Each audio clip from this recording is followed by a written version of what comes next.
when it is always swimming. Yes. So, by the power of God, the Jesus and the Bear Conductor, it came from the internet. Hello, everyone. I'm David. I'm here with Dylan to continue talking about the tale of that guy with the glasses. And since we're still a new podcast that I don't understand how people like, and I still don't have a clear picture of what this show is supposed to be, we're joined by Matt to see if it's a good idea to have more people on. All hail the bear conductor. All hail the Bear Conductor. So yeah, so Matt, be good. This is your test run, or you'll just be Uh, relegated to discussion at wrap-ups. no, I'm excited. I'm just glad I could be here because I lived through some of this kerfuffle. Yeah, you were like into this stuff. I remember that's my only experience of that guy with the glasses, and I think I might have said this last week Is too. me bitching about it. Is you bitching about it? Yep. Exactly. But I will be a good boy, mostly. Right. So I guess to recap, we kind of covered a fair amount of stuff last episode, but not everything. Last episode was just sort of us throwing whatever at the wall, because the thing about it, I talked about this last time, is Chris Chan has people meticulously cataloging everything he ever does. Well, it's also Christian was also a timeline of insanity unfolding. Right. This to truly understand why that guy with the glasses is a thing, you have to talk, because it's a creative team of people. We had to go through all the people, and we're still not done with that. So And what makes it so difficult is that the same way Christian has people noting everything poor he does, that guy with the glasses has a fleet of white knights who erase everything negative about them. Yep. So finding out stuff about them with concrete evidence was difficult. So a lot of what we say on this episode is theories or anecdotal, just because of the nature of it. But the basis of what that guy with the glasses is, it is a website of idiots who talk about bad movies. And they don't really talk about why they're bad. Most of them just talk about how bad they are. There's very few proper reviewers on that guy with the glasses. really, Yeah, I would think I could probably count the amount of people who give actual criticisms and explain properly why things are bad on my right hand. Yeah. Most of them are just shock jockey angry critics, Yeah. Yeah. which I liked at the time. But I mean, as you will explain, there's a lot that went down that made at least me realize that they're just a lot of shitty people. So, I guess to start this episode off, something did come to light recently about one contributor to that guy with the glasses. The comics board of 4chan recently discovered some old accounts of the comic book reviewer of that guy with the glasses, Linkara. who you hate? He's fucking awful. Yeah, if I could just weigh in real quick on Linkara, I used to like his stuff because I didn't really know a lot about comics. I'd watch him. I didn't think he was so bad at first, but then as he went on, he's having his own storyline, like you were saying, and it was getting more annoying. And where I kind of fell out with him was he goes to MagFest every year, and so do I. The one chance I had one chance to say hi to him. I walked up to him, just said hey. He looked me dead in the face and said, "I'm really tired. What do you want?" I was like, "I just wanted to say hi, but you know what? Forget it." So that was the only reaction. That was the only interaction I needed with the guy to know that he's a fuck ass. But Yeah. sorry, continue. Well, the general tone of people is that Linkara is probably, maybe not autistic, but off. He has some sort of personality disorder. Everyone has a personality disorder. Yeah, on but the he has a internet. little more severe one. I know. Someone once said that he was born with a punchable face, and that kind of defines a lot of him. Just the way he looks and the way he carries himself and his dumb gimmicks are that he's what he is. He does not have a neck beard, but he's what most of us think about. Oh yeah. But anyways, so I want to say this is the comics board of 4chan and not 8chan. I think has largely been unaffected by the exodus that happened on 4chan a while ago. to That's because 8chan. So they people, as a comic person, comic people don't give a shit what happens in like the video game world and all that fuck. We just want to know. We just want to talk about comics, but with people who know comics, and that's it. Yeah, and the comics board has never really been particularly like politically incorrect. They don't really throw around faggot and nigger as much as the other boards do. We just want to talk about comics, man. We're a dying breed. I mean, it sees less traffic, so I think they have fewer moderators. Although maybe they could do with some more moderators to like cull the sheer amount of Korra horse shit on that board, but whatever. What's the Korra horse shit? It's constant. Just everyone talks about Legend of Korra. Oh, well, that's because it's a comic too. Probably because A kicks him off. The comics board is also like the cartoons board. Yeah. So it's on topic. It's constant, and it gets really tiring to hear people complain about why it's not a good show, or wasn't. But whatever. Anyway, so they found some old accounts of his on, I want to say, literotica.com, which if you don't know what that is, it is a database of erotic fiction. Oh my god. So the way they found it was that his old profile had his signature, which linked to Lightbringer, which is Linkara's shitty original comic that he made in MS Paint. Like what? I can't remember the guy who does that thing that you're obsessed with. Well, you gotta be a little more specific. Oh, Homestuck. Like he makes shitty comics in MS Paint, but that's the point. Like this is just literally a shitty MS Paint comic, right?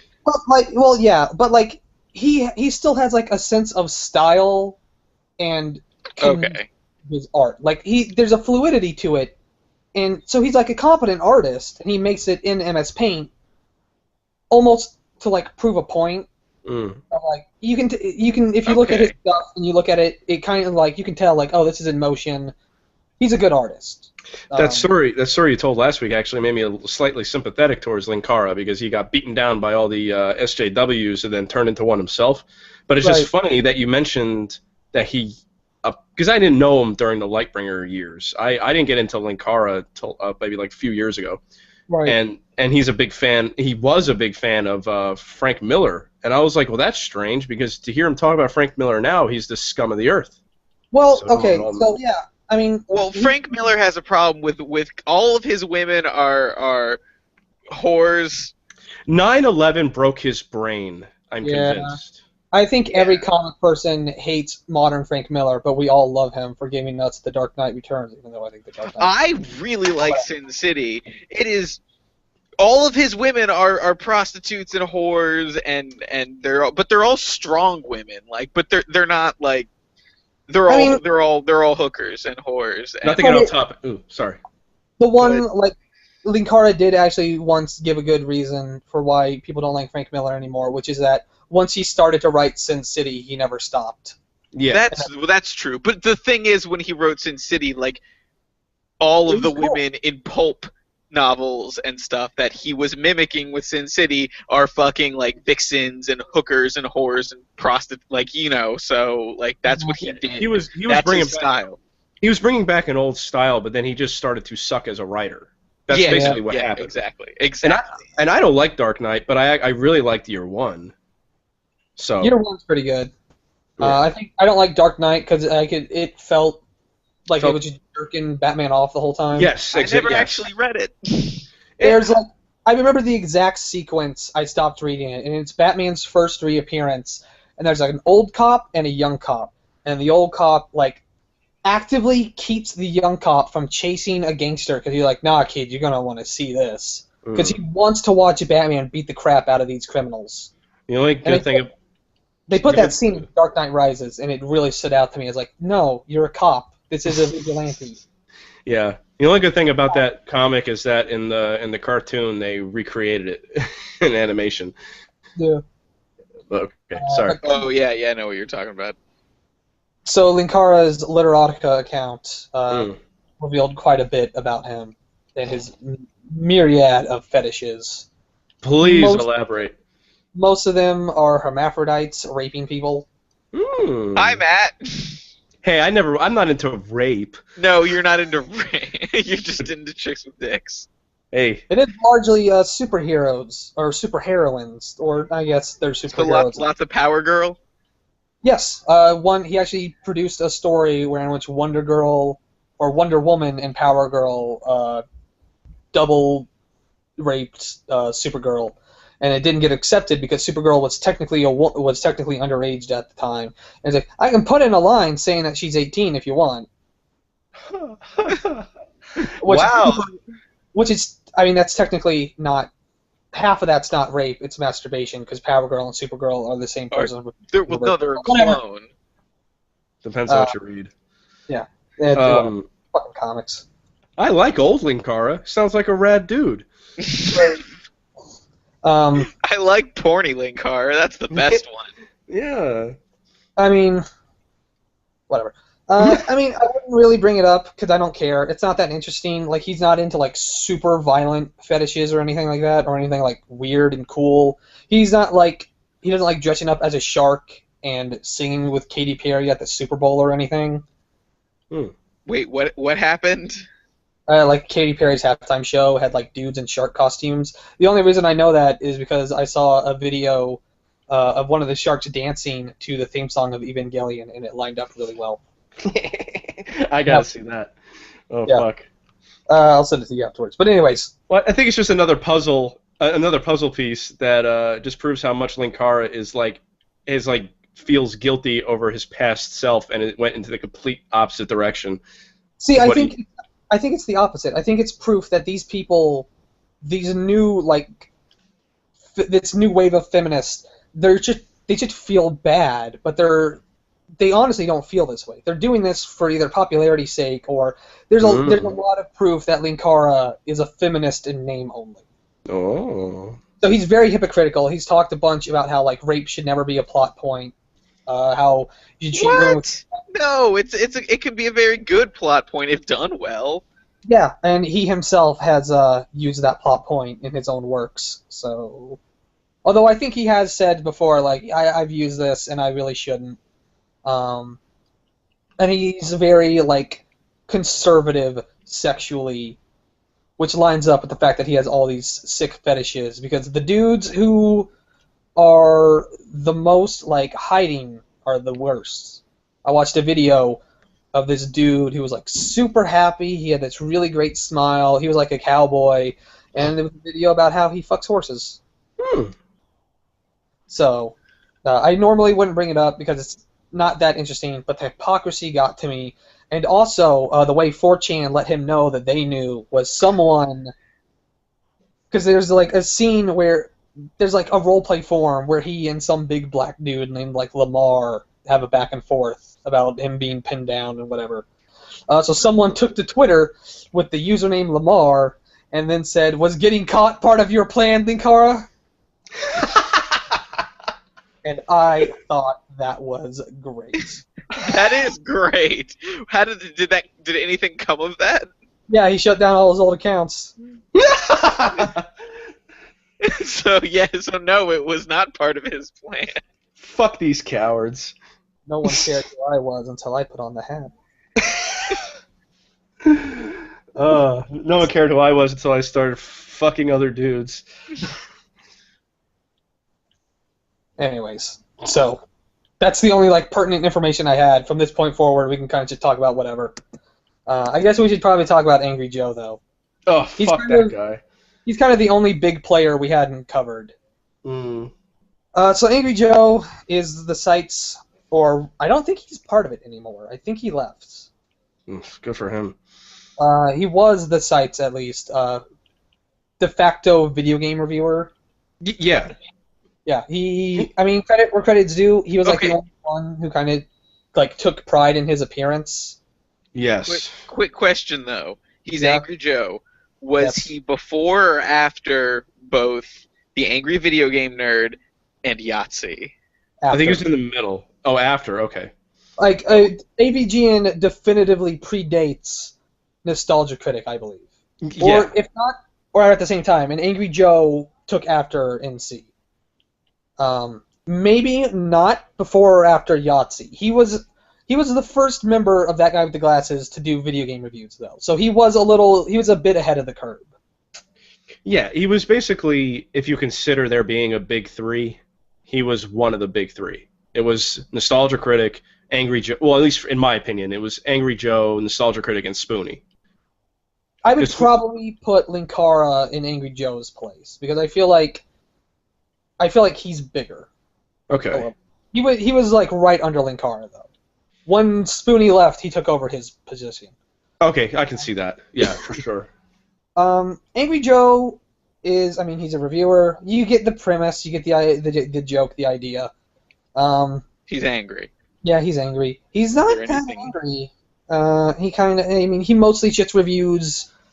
He claims to be like for the gamers, but he only ever really reviews like AAA stuff. He never really gets indie or like down and dirty.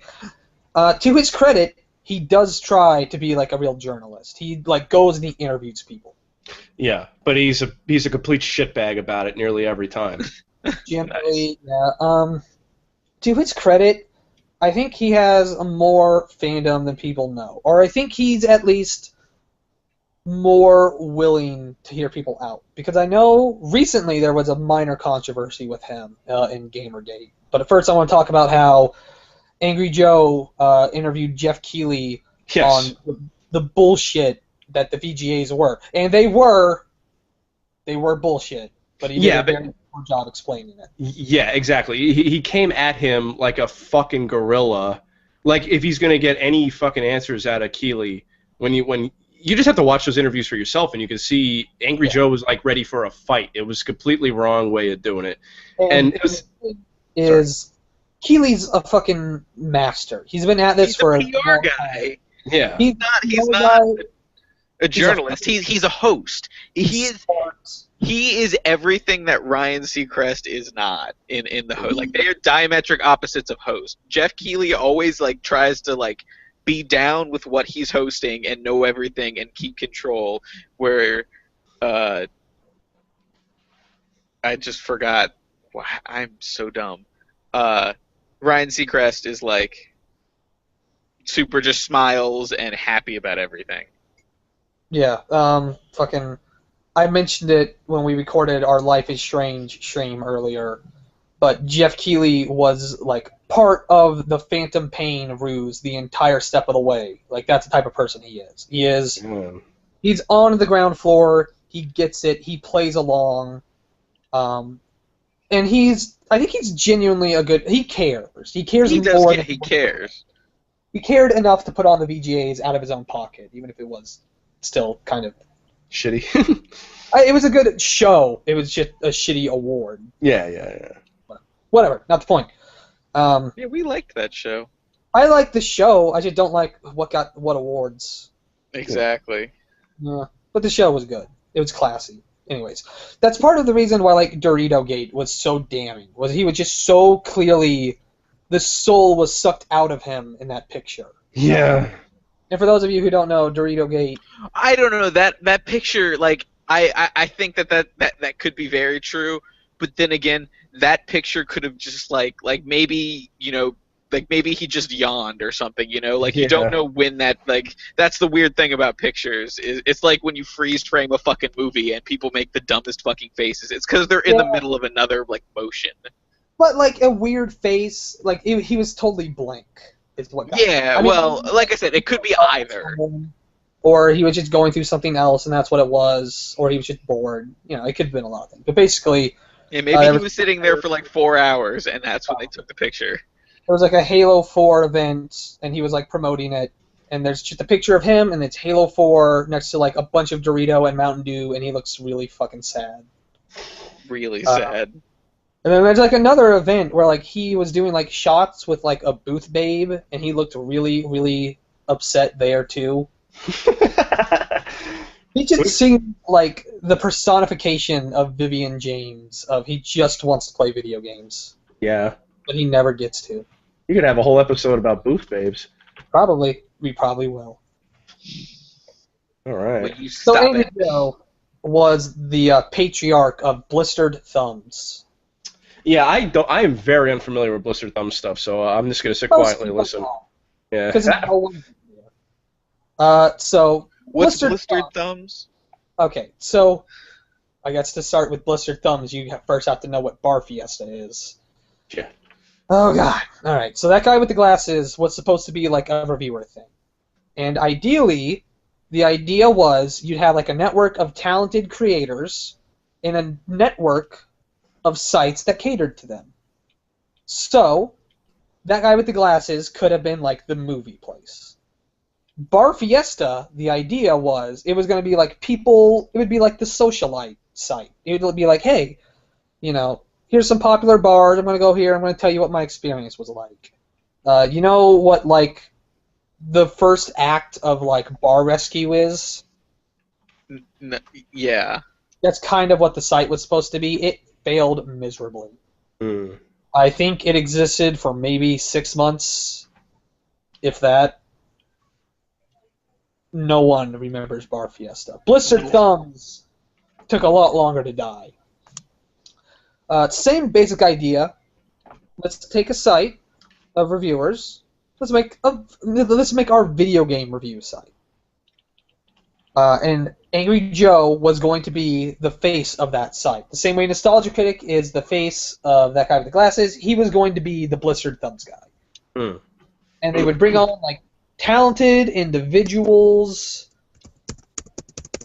and they would basically do what that guy with the glasses does. But for video games. But for video games, yeah. No one ever went there. I never even heard of it. No one cared. I think very little of the content. Sometimes the content on Blistered Thumbs would cross over to that guy with the glasses. Yeah. And when that happened, it would take you to Blistered Thumbs. So like Angry Joe's videos would go up on both, but they would be hosted at Blistered Thumbs. So you would go there and see them. Mm. And then there were other people who did stuff. I think like Guru Larry did stuff on that site for a while. He's a strange dude too. Yeah. There was one dude I watched who reviewed Machinima, who was probably awful now that I think about it. Oh, I like Machinima, or at least I liked Red vs. Blue until I stopped watching, and I liked Fireteam Charlie until that died. Yeah. Jesus fucking Christ.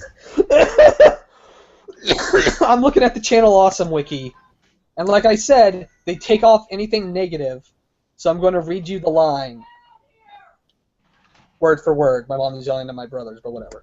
That's what families do. By November 5th, 2010, Blistered Thumbs launched with incredible fanfare. Next fucking line. On January 16th, 2014, Blistered Thumbs was shut down indefinitely. God damn. There's no in between. There's no why. There's no answer. It's gone. Because no one cared at all. Well, because anybody who gave a shit was watching like Angry Joe anyway, so they would just go to where they know him from. That guy with the glasses.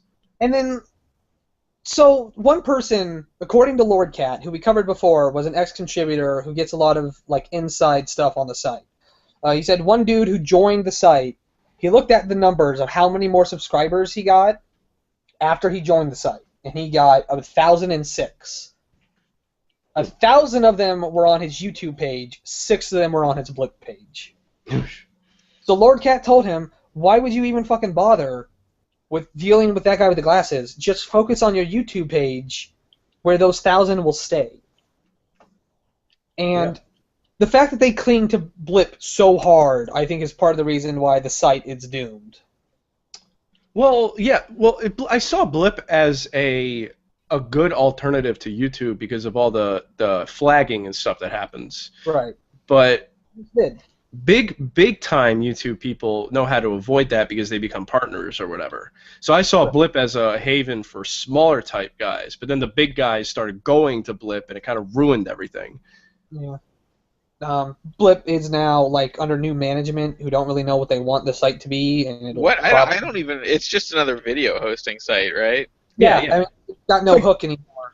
because now if you're moderately popular on YouTube, you're not really going to come under fire for anything. No. Or if you do, it's easy enough to avoid. Yeah, that's why it was so funny to me. You'll probably end up talking about this stuff too, but when that guy with the entirety of that guy with the glasses like marched to Congress to talk about the internet, you know. SOPA. Yeah, SOPA, and then like, but it was so funny. And then the whole thing with YouTube, how the bots were flagging everybody, and when Angry Joe was getting really pissed, I was like, welcome to my fucking world. The last 6 years, where being a small guy gets you flagged every 6 fucking seconds. Yep. Yeah. I was going to go to the SOPA stuff. I don't think it's that interesting. Like, because everyone was, you know, it's SOPA. Those people make money on the internet. They were upset about it. Yeah, and then when it was funny because I thought maybe they were just becoming more socially aware for when other things would happen, and something else big happened with the internet, but it didn't. It was going to limit people's like their ability to like find certain sites, but like smaller guys.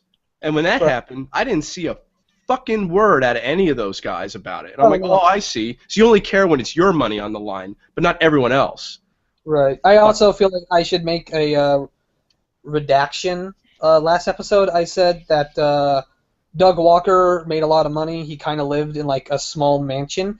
I was real fucking wrong. Oh, he just lives in a regular house. Yeah, I mean it's an okay house, but he has like a really nice bar inside the house, and that's what threw me off. But like, I saw like actual stuff of his house, and it's just a normal house. Yeah. I think he actually lives. Oh no, I'm thinking. I don't know. Does anybody know where he lives? Does he live in Chicago? Yeah, Chicago. Oh, okay.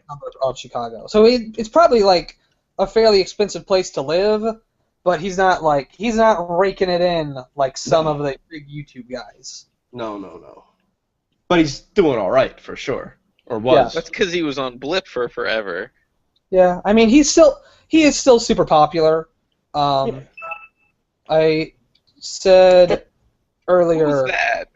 I have like a mail notifier, and anytime I get mail, it tells me, and I have to be really quick to shut it off, or else it starts reading the mail on its own, and like I'm kind of laggy because I'm streaming stuff out, so that's kind of a pain in the ass. Whatever. Anyways, what was I talking about? I guess we were originally talking about Blister Thumbs and how it came and went real fast. I mean, it's just it didn't even. It was around for about 3 years. But no one cared because they don't know how to promote anything.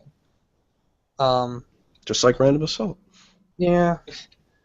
I mean, we don't really need to promote it. You know, when you're this high of a quality of a podcast, people just sort of flock to it. Yeah. I have noticed at least before you guys started posting videos, we had 76 subscribers. Now we have 156. Wait, really? That's awesome. I saw the dude in like the first episode of Christian. He's like, "How do you guys only have 85 subscribers?" Yeah, and then someone else was like under 100 club. Yeah. So you're welcome. Yes. Anyways, I mean, Doug Walker's super popular. People love him. Mm-hmm.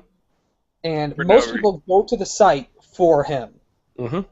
So if he shut it down and just started up a YouTube thing, I'm willing to bet he'd probably make more money just because it would be easier for people to get to. Oh, yeah. And it would probably show up in the metrics all the time. Mm-hmm. I completely agree. But people like having their own... It's a sense of freedom, having your own website and your own video player and all that kind of shit. Right. But he doesn't even have his own video player. He just uses blips. True. Yeah, you're right. His site's a piece of shit. And no one there makes any money from being part of that guy with the glasses. They don't pay you anything. Yeah, that surprised the shit out of me when you started talking about that stuff and how people like to make any kind of living at all is why they were not jumping ship, but resorting to things like Patreon. Yeah, like, I mean, Machinima will pay you. They look at what you make on average, and then they'll pay you, and they can pay you more if they think they're getting like a net gain, or they can pay you a little less, but generally they pay you what they pay you. That guy with the glasses doesn't do that at all. The idea is just by being associated, you'll get more viewers, and you do probably, but it's so minimal because most people just want to watch Nostalgia Critic. Yeah, that blew my mind. I'm thinking like all these guys are making something, but they're making it all on ad revenue, I suppose. Yeah, and then I guess we should talk about how Linkara threw a fit about Adblock. That's actually when I lost all respect for the guy. I didn't like him. I wasn't liking him at that point. But then when he was throwing a big baby shit fit about how I work so fucking hard for these videos, and you guys don't want to watch ads that have nothing to do with what you're watching, and it blocks your view of the video. I was like, fuck you, man. Yeah, I mean, the problem with people who are upset about Adblock is that they think the people are using it to like get away with not paying them. No. It's not a new thing. Adblock is a constant. So if you were making enough money before and you're not now, it's not because, God damn it, it's not because, it's not because people are, God damn. Jesus, I can't finish this sentence. Well, it's not because people are using Adblock, it's because people aren't watching you anymore. It's because, yeah, they have not started to use Adblock. It's just your quality has, you've lost people who care enough not to use it. Yeah, let me put it in another perspective. I hate ads completely. You know what I would do when I used to watch TV and an ad and a commercial break came up? I changed the fucking channel. It's the same basic principle. I change the channel, watch something else for a little while, go back to the show I was watching. But I wouldn't watch the fucking ads. Yeah, most people don't. And that's the problem with AdSense is they can tell when you don't watch the ad. Yeah. Whereas on TV, all they know is how many people watch the show, and they try to buy it in hopes that they will just stick around through the ads. And that's why most people do. Yeah. And I feel for them, you know, it's like for these content creators who the only way that they can actually create any kind of revenue, any kind of money is by putting ads in their videos. I feel for them. But at the same time, you know what? Sell a t-shirt. If I like you enough, I'll buy a fucking t-shirt. But I don't want to see the same tampon commercial 25,000 times in a row when I'm watching a bunch of your videos in a row. And you don't really make that much money off of AdSense in the first place. It's pretty small. Yeah. I think it's like what, 15 cents a view, maybe? It's like musicians. When they don't make that much money off of the album sales, they make all their money on the concerts and t-shirts. And I think that's why I like Patreon a lot, because you don't have to rely on that. Like if it cuts out the middleman completely. Yeah, and I think that's how it should be. And I think I agree. You make and something. It's not fucking hipster welfare. No. Well, I mean, it is, but.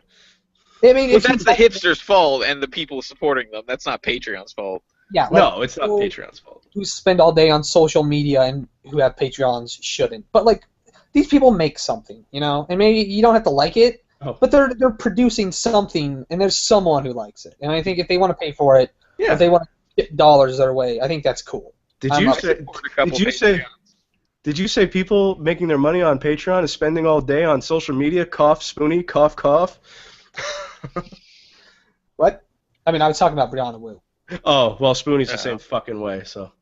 But I'm sure we will get to that that slow, inevitable, billion-car train wreck pile-up. Yeah, sure. All right, what do you want to talk about with Spoonie? Let's do it. Let's do it? Okay. Spoonie was my Spoonie was my fucking hero 4 years ago. He showed me that a guy could make something of himself on the internet with very little, and he had severe health issues that would like knock him out for a couple of days straight. Yet he was still coming out consistently with, I'd say, pretty high quality stuff. And I looked at myself, and I was unemployed, and I wasn't doing anything. And I'm like, well, if this guy can come out with videos every fucking week, sometimes multiple videos a week, what the hell's stopping me? I got good health, you know. So I was like, and I'm not saying I got big. I'm just saying it inspired me to go on the road that I'm on as far as the internet's concerned, not real life. I mean, I think that's how most people saw the Nostalgia Critic too. I think that's why he garners such a fandom, because he is kind of the internet's first. I could do this guy. Like most people kind of looked into it. He explicitly went out for it. Well, he was in Time magazine, I believe, Nostalgia Critic, as one of like the top 100 fucking like guys who's making money on the internet deal. Nostalgia Critic? Yeah, his real name is Walker, right? I mean, Nostalgia Critic has been like recognized as an entrepreneur. He won like an award in like Forbes. Oh, Forbes. I'm sorry, I said Time. Yeah, it was a couple of years ago, but he won it, and I mean, he has put together a whole subculture, I suppose. Yes, he definitely did. And Spoonie, you know, he was a guy I looked up to because He's just doing all this stuff in, like, somewhat poor health. And I'm just like, well, why the hell can't I do this then? And it's just over the years, he just became so weird. Like, it all came to a head with that, like, I don't mind people making jokes. And I don't like it when people jump on somebody for making an off-color joke, but that rape joke that he said was, like, it was so detailed that you can tell it was coming from, like, a strange place. Yeah, you want me to read it? I have it. You read it last episode, but you can if you want. Yeah, go ahead. You can read it the whole episode while you guys talk over me. No, because it'll get cut off in the Google Hangouts. Things don't work out with you and Nash. I'd be happy to change you to a pipe in my basement and love you my way. My way of loving someone is dirty and painful and ends in tears. Yeah, I mean, the way to make that, if you're going to make a joke like that at all, the way to make it is to say, I guess if things don't work out with you and Nash, I'll try to love you, but you basically have to turn it around on yourself. You don't turn it on them. You have to say that you'll end up crying or something, But anyway, he made that horrible joke. Have a strong stomp, maybe me and you could go at it. Yeah, he made that horrible or something joke. like that. That was kind of a shit. Yeah, but anyway, I believe he felt bad about it, and I believe he made an apology, and then shit went down with him and his ex-girlfriend, and then Obscura Lupa, for some reason, a month later, drags it all up again because her and his ex-girlfriend, I think her name's Scarlett, are like best buddies. And I guess when people, I'm not going to blame girls, but when people get together and they're both hating on an ex-boyfriend or girlfriend, their friend has to, yeah, he was an asshole or she is a cunt. Let's bring up some shit on him, So it brings up all this stuff, and it basically just sent them down this like fucking hole. And if you watch his videos from that time period he used to go to see Twilight videos with his ex movies and then get drunk and talk about them. Well, he did that without her after the breakup, and he actually had to have Linkara and I think it was Linkara and Cinema Snob on the call with him, and I saw that. It just got sad. Like, it was just fucking sad. And at that point, you feel bad for him. You're like, man, that sucks. But he's putting it all out there, and it's kind of gross. Then he starts getting mean. Yeah. He starts getting mean and starts shitting on his fans, telling them they don't know anything, they're idiots, and he's always right. And he started becoming his character. There is no line between Noah Antweiler and Spoonie anymore. He is Spoonie. He's a complete fuck-ass. He hates everything. He shits on the people who are sustaining his way of life, and just fucking shits on everyone. And I suppose in that way he really is a gaming journalist. He is. And then started getting better. He found a new girlfriend. He's starting to get his dick wet again, I suppose. So that makes him happy. He's probably also on medication because supposedly he has bipolar disease. Whatever. Yeah. But most recently, he gets a Patreon. Now people can actually see how much money he is making.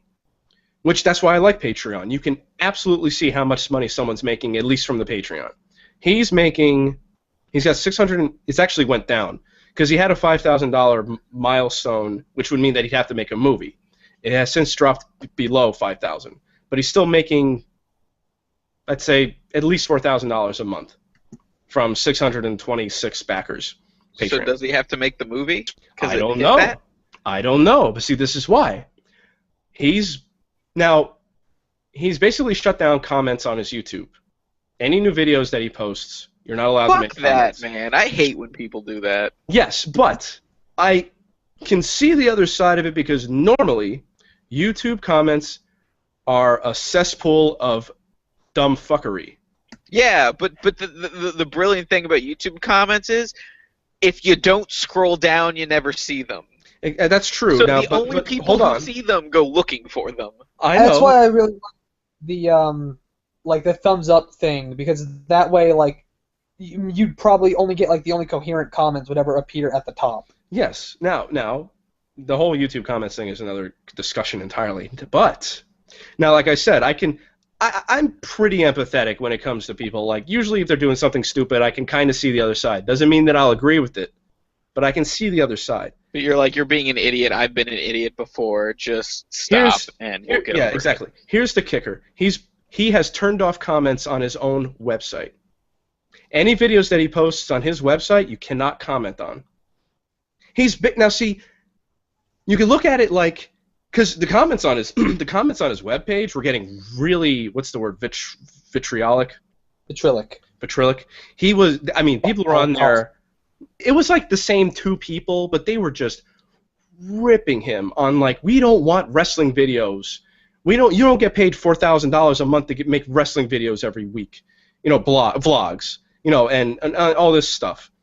But granted, a review can take a month to write, act, and he does it all himself. But you don't turn off comments because you've basically shut down all communication, not just between you and your fans, but your fans and your fans, and that's what I cannot forgive. You've cut off all communication between the people who actually fucking like you. So he can fuck himself forever. And his videos have started to suck anyway. But, like, I looked up to the guy, and I didn't want to be like, I wanted to give him a fucking chance. I wanted to give him a second, third, fourth chance. Because everybody's got their hard days, And not everybody's life is fucking rosy all the time. But fuck him for living in a fucking echo chamber. If you read his Twitter, it's disgusting. He's always on Twitter. Always. I mean, he makes like 30 tweets a day. I can't, as much as I talk, I can't even imagine making that many tweets. You post on Facebook a lot, but it's not even 30 times a day. Like, that's fucking... And if anything, I'm just sharing stuff, because I get bored and I look and I'm like, oh, that's funny, I'll share it. But, yeah, that is very true. You follow a bunch of, like, not meme sites, but sites that, like, dig up the dumbest fucking shit on 4chan and everything and just post it. I have recently... I don't use Facebook, but my mom does, and she uses it on my laptop sometimes. So all like the shitty videos I find, I should post to her Facebook pretending to be her. That's really fun. But anyway, I can't. It's just unforgivable to me. You're basically shutting off. You're closing yourself off in a closet. You might as well just fucking stop. This is one of the main reasons people dislike Anita Sarkeesian and people for doing just this. Yeah. You can have your fucking opinion. Feigning abuse to justify avoiding criticism. Yeah, he can. Noah Antweiler makes $4,800 a month through Patreon. Yeah. Red Letter Media makes $10,515. And I don't particularly like those guys either, but for different reasons. Just say that real quick, because we're not going to cover them, because they're not really... I don't find them controversial. They just do their thing. They're wrapped into this whole thing. They're the same, wheelhouse, I suppose.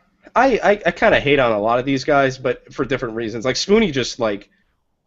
It's like seeing... it's seeing one of the guys you looked up to fall so far. Yeah. With the Red Letter Media guys, I never really... I liked them, and I thought their stuff was good, but I just kind of got tired of them...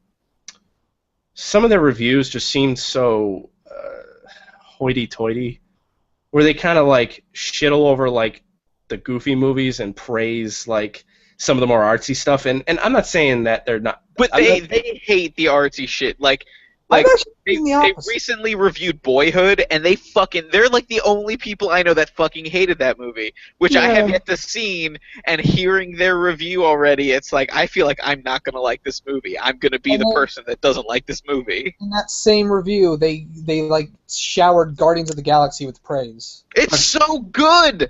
Guardians of the Galaxy is a fucking brilliant movie. Like, it is so much goddamn fun.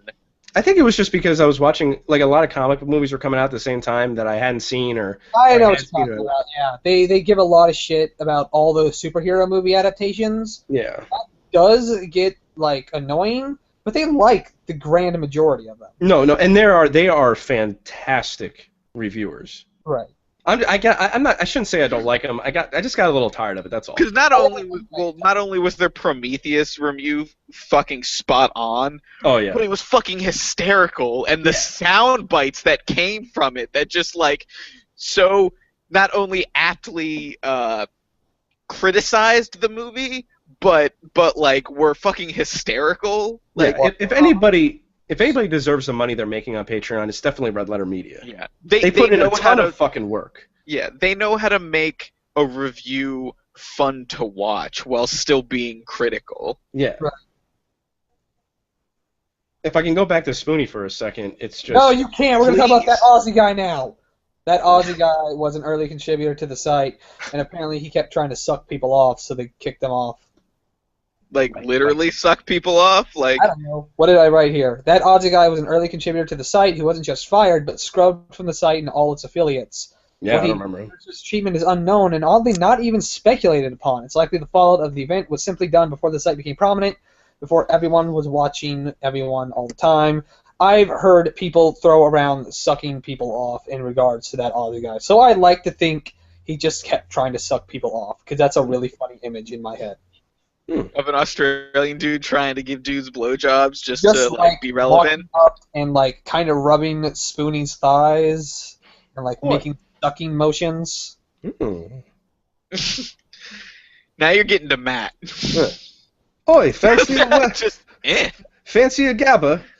What the fuck else is on this site? What the fuck isn't on that site? I want to talk about Obscurus Lupa real quick, because of the idea Please. that Lupa is the one who like drug this stuff out is one I've heard a couple times, and recent events have cast that in a different light. So So what supposedly is Lupa? Like, She reviews horror. she reviews mostly horror. Mostly it's like B stuff. So like she started reviewing Baywatch a while ago. Yeah, Just- she's like in the middle. She's like Cinema Snob. Like he finds stuff that I think people forgot ever existed. She's reviewing stuff that people kind of know about, but you know, whatever. I never really thought she was all that great. Anyway, She kind of reviews the stuff that Red Letter Media does on Best of the Worst, but a little more notable. yes, exactly. I need to catch up on Best of the Worst, man. That show's great. I think Lupa's all right. I never loved her art style or like her style of humor very much, but she seemed okay. As a person, I think she's a fucking shit stirrer. Well, maybe. So what happened was supposedly the person that Spoonie made the joke to is Jessie Otaku, who we might cover her potential homophobia soon. But supposedly, like her response was like, "Hey, are you okay?" And then hold on. Oh, it was Jessie Otaku. I think I remember her. So she had brought it up. Sorry about that. It's okay. I'm dying.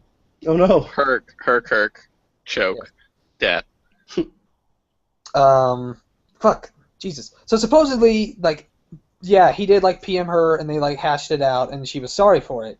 And then, I don't know when Lupa brought it back up. Lupa was, like, you know, that's real gross, dude. She was definitely the one who was like, that's not cool.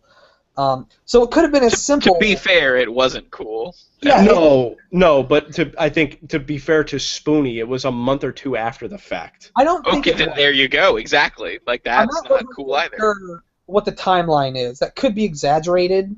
Yeah. It could be as simple as she just saw it. Like, she was off Twitter for a bit and then saw it, and she was like, that's not cool, guy. Yeah, because And then- I don't have a Twitter account, and so I had to find out all this stuff like much later when I was like, man, Spoonie's getting fucking weird, and then that's what happened. Yeah. And then You by should that get a point, Twitter it was account just to be creepy and watch people. Fuck no. Um, I can. But so she might not have known about it, and Spoonie could have been like, "Hey, yeah, that was really bad." He could have like PM'd her and even been like, "Yeah, we talked about it. I'm sorry," but he was like full on crazy by this point. Oh yeah. Yeah. But what we know now is that Lupa had succumbed to quite a bit of abuse behind the scenes of that guy with the glasses. So she says. Well, like people have like come out and like verified, yeah, like dudes yelled at her to the point where like she was in tears and they would like insult her. I'm not And- saying it did or didn't happen, but like I could easily have David corroborate with me saying that Alex punched me in the balls. But like even people who admit they don't like her have said like, yeah, I saw that. Okay. And also, she was literally fired for not being that Just to be fair, I corroborate that Alex punched Matt in the balls. See, it happened. Now everybody will know, even though it didn't happen. I thought you spooned Alex was how this conversation went. I did spoon him. Yeah, I rolled over and I touched his butt, and this actually happened. And like I was sleeping in his bed. But to be fair, you did reverse sneaky checkers him, which for the internet that doesn't know, sneaky checkers is when you molest someone while they're sleeping. So reverse sneaky checkers is when while you're sleeping you molest someone else. That is complete. That is exactly what happened. I rolled over, I touched his butt, and then I woke up and I was like, "Oh no!" Look what has happened. Yeah. My hand is on your butt. It appears fate has drawn us together once again, Alex. Oh, man. But she was literally fired for not being at her computer for 15 minutes. So yeah, that's Lupa. Okay, yeah, that's real fucked up and doesn't make any sense. It's some sneaky shit so that people there's do. Sorry. Yeah, and then like there's like talks internally that when this whole event went down, they were going to fire Lupa instead of Spoonie, who was going insane. Because Spoonie is infinitely bigger than Lupa. Oh yeah. That's the thing. Lupa's not a big contributor. People like her. She makes a lot of stuff, but like you could berate her and be. If Spoonie leaves Channel Awesome, he loses nothing. If Lupa leaves, that's basically her livelihood. Yeah. And then she left, and when she left, a bunch of people left with her because it was bullshit. So let me try to make sense of this in my mind, because I mean, to me, I am someone who has created shit on the internet. I've been on the internet. I've seen the transition from websites just to basically YouTube now. Yeah. So what is that guy with the glasses? If I understand, that guy with the glasses is essentially a website. And is it a blip page, or is it like a blip account, like multiple blip accounts, or is it one where they post everything to? Everyone has their own blip account, and then the videos are embedded on that guy with the glasses. So it's just the site. So basically, that guy with the glasses is an umbrella site. Is the internet trying to go away and be in it, like a group of creators trying to go away and be in their own little corner while the rest of the world went to YouTube? Yeah, but like it came about at a time when no one knew what it was going to be yet. Like no one really knew that YouTube was going to just reign supreme forever. Yeah, like when it was when before YouTube got really popular like that. Well, I remember the beginning of YouTube. I remember the first YouTube videos I ever saw, and I was in like 8th grade when YouTube started. And yeah, we talked about that when it was limited to fucking like 10 minutes of video, and then 15, and then if you were like verified, you could do unlimited. Yeah. I mean, when Nostalgia Critic came out, they were still rocking the 7-minute limit. That's how early this was. Yeah, that's what you were saying. And I mean, you know, and at the time, YouTube, half of it was probably stuff from You're the Man Now Dog and Newgrounds. Yeah. Whatever, you know, so like old Flash videos and shit, not Flash, but like, you know, stuff that you would just find on pages they would upload to YouTube. Yeah, and like, you know, it's just it's a content aggregator. It's basically just a tab on Blip that says reviewers. Yeah. Is what it pretty much is. Yeah, it wasn't a bad idea to do that. Phalos, he had to have left with Lupa, right? Yeah, of course. Yeah, because they're dating. He's another fucking dick. I met him at MagFest, and he's just such a... He's just... Talk about, like, just not being personable. My problem with this stuff is like, how do you get that big on the internet and not develop, like, not even try to develop some kind of social skills? Well, that's the exact reason they're big on the internet, so they don't have to. If they were big in real life, they would have social skills. Good point. That's a good point. Although, actually, I've heard from some people that Phalos is supposedly one of like the only members of the team that are actually like okay.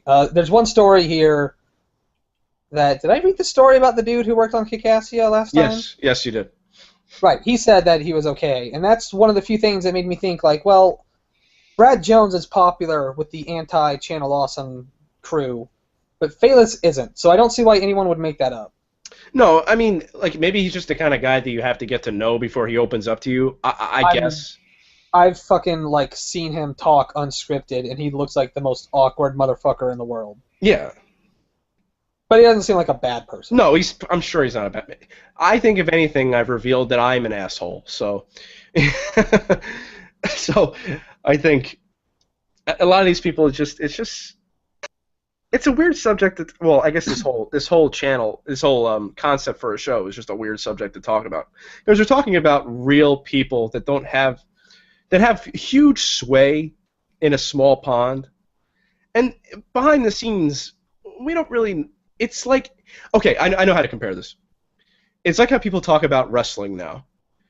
People who like wrestling don't watch it for the storylines and the wrestling. They watch it because they know about these people and how they are in real life, and they get behind those people. That's basically how these internet celebrities are. We know everything about them because they just lay it all on the line on Twitter and Facebook, and you can pretty much figure these people out. And it's like they have no self-regard for like the stuff they say, who they say it to, and that's what makes some people love them the more. God, I wish Spoonie would just tell Linkara that he is going to break his back and then fuck him in the ass to make him humble. Yeah, and it would be Linkara would be into it. We know that now. Yeah, he would fuck him in the ass with a broken bottle. He said that once. So on that note, yeah. Let's talk about Iron Sheik. fuck. Let's talk about Jesse Otaku being a homophobe. No, I'm very. So who's Jesse Otaku? Yeah, Jesse Otaku is a reviewer who reviews anime, who is a member of the Anime News Network, which is that guy with the glasses, but for anime. Oh, Jezu Otaku. Yes, Jesse Otaku? It's written Jesse, but said Jesse. Because Yeah. everyone's a fucking idiot. I forgot all the about time. this. I Forever. completely forgot about this chick. I've heard of the Anime News Network. In fact, when you type in anime, it's one of the first thing that pops up in Google. Oh yeah, the Anime News Network is like an actual thing that's popular. It has these bunch of idiots who talk about news in anime, but it's also like a wiki. So it's made by people who understand that you have to actually build a site and not just embed blip videos. So basically, apparently, at some point, well, when she was young. Well, okay, so this all stems from she made a review of. Let me find it. What's it fucking called? Yes, David, you should watch Tokyo Ghoul. Okay, god damn it. Tokyo, I'm gonna fucking talk about it because I binge read Tokyo Ghoul. Should I read it or should I watch it? You should read it because like the anime is like one season and only like 2 arcs, and then I think the second season is its own story. It is one of the best mangas I've read in a very long time, and it's very dark and it's beautifully drawn. And there's a scene where a dude has a centipede put into its ear so it can start eating its brain. So there. Okay, I will do that. Really good. So the review was for Revolutionary Girl Utena, I guess? Oh, the one with Michael Jackson. Yes, I guess. I don't know. I don't watch that type. I want like space dramas and. Oh, I'm sorry. I'm thinking of that video game Space Channel 5. Sorry. Should I watch Space Dandy? Yes, of fucking course you should. Okay. I'm slowly, eventually gonna get my partner to watch JoJo. Like I broke her back into anime, which she had never seen Fooly Cooly, so we watched Fooly Cooly and she loved it. So I'm hoping that type of weird will prep her for JoJo. I love Fooly Cooly. I do too. It's so good, and JoJo's really good too. I never finished the second season, so I want to go get back into it by getting her to watch all of it with me. David, did you say you broke her back and made her humble? No. I was just like, I really want to watch anime, and she's like, okay, well, find me something that's not subbed. And I was like, well, you've never seen Fooly Cooly, and its dub is good. Space Dandy's dub is really good. Oh, it is? Cool. I would argue it's better than the sub because so much of the joke is in like the inflection in the voice. Did you know that the Iron Sheik's daughter was strangled to death by her boyfriend? Of course, Wait, is that real? Yes, and when they went to court, the Iron Sheik smuggled a blade in his mouth because he was going to kill the guy who killed his daughter. It's a really good wrestling plot line. And he didn't. Wait, is that a plot line or something that really happened in real life? No, it really Both. happened. It really happened. And that kind of really happened to Vince McMahon. Yeah. But no, the Iron Sheik thing was legit. It happened in 2003. Holy shit. And ever since then, he's been high on cocaine, and that's why his Twitter account is balls and nuts. I mean, I think that's a pretty good reason to be high on cocaine. Oh, yeah, and his Twitter account was amazing. It's a better reason than the broad from Life is Strange reason. Shut the fuck up, Dylan. Y'all should watch our stream of Life is Strange now on Geekenstein. It's on Random Assault. Fuck ass. Whatever. Who cares? Anyway, so apparently Magical Girl, Utina, or Revolution, fucking who cares? It's about some broad who, like, is in love with some other broad. There's some dude, and I guess they bone, and I guess she has, like, I don't fucking know what it's about. I watched this review, I still don't know. At the end of it, they become a car, and then they're fingering each other as they ride out into the sunset. Excellent. So apparently, like, her review of the movie is that it had to condense, like, 50 episodes into 2 hours. Oh, yeah. And the villain, like, supposedly, the themes of lesbianism are drastically, intensified in the film. Like, they're there in the show, but it's more ambiguous. It's more like, this is just part of growing up, and whether they go through with it is kind of left up to the viewer, I guess. Whereas in the movie, they become a car. It's not a joke. They become a fucking car. Oh. Like, literally, they turn into a car. Oh, okay. And it's not, apparently that's just what happens when you fall in love in that universe, is you become a car. And you finger each other for eternity? I hope so. That's I how hope they so. feel. Yeah. But anyways. I wish I was a car. Getting fingered for eternity. Yeah. So supposedly a lot of people, like, took her comments as, like, homophobic, and she's apparently on the Anime News Network about this. And supposedly she has said, like, statements like, I've never met a homosexual couple who were happy, or similar things to that. Whoa. Wait, she? Yeah. Jesu Otaku is a lady. And she's super homophobic. She's come out and said, like, yeah, I said the thing, like, she apparently grew up in the Midwest. She was very conservative. And once she, like, moved to the city and grew up some, she was like, no, I shouldn't have said those things, and I was wrong. And so people still kind of give her shit for it, I guess, because it's the internet. Yeah, I mean, she might have actually changed her perspective. I mean, because that happens. It's like, if you grow up in a fucking sheltered existence, you believe what people tell you. Yeah, exactly. It's like people whose only opinion of black people is what they see on TV, It's not like the media really paints black people in a good light. What are you talking about? Franklin's, like, the best character in Grand Theft Auto. Oh, probably. Well, I meant... They're just like the sneaky thieving Jews, Matt. Yeah. Well, look, Jews are shapeshifters. And during are they the lizard people? Yes, and during Hanukkah they go into good Catholic people's homes and eat their babies. See, the trick is they're not just the lizard people; they're also the Greys. Yes, they're all of it. Any conspiracy you can think of can be traced back to shape-shifting Jews. There are no aliens. It's the ancient order of the Dashid just use their advanced technology to pretend to be aliens. Yeah. That's a Wolfenstein joke, everybody. Well, either way, it's real. The Dashid I probably fucked that up. It's probably not what they're called. Anyway. I don't know. We know too much. What else? I don't know. What else is there to say? There was a fucking, like, Indiegogo campaign. Oh, yeah. What the fuck? I don't know a ton about this. I think the idea was they wanted to do a game show. Let me try to find it. Yeah, because it was supposed to be. It was supposed to have Walker's puppets, right? Yep. I know for a fact. Wait. Nostalgia Critic has puppets too. That's who he was talking about last episode. Oh, right. No, his puppets. Right. Sorry, yeah. I really don't like Spoonie's puppets.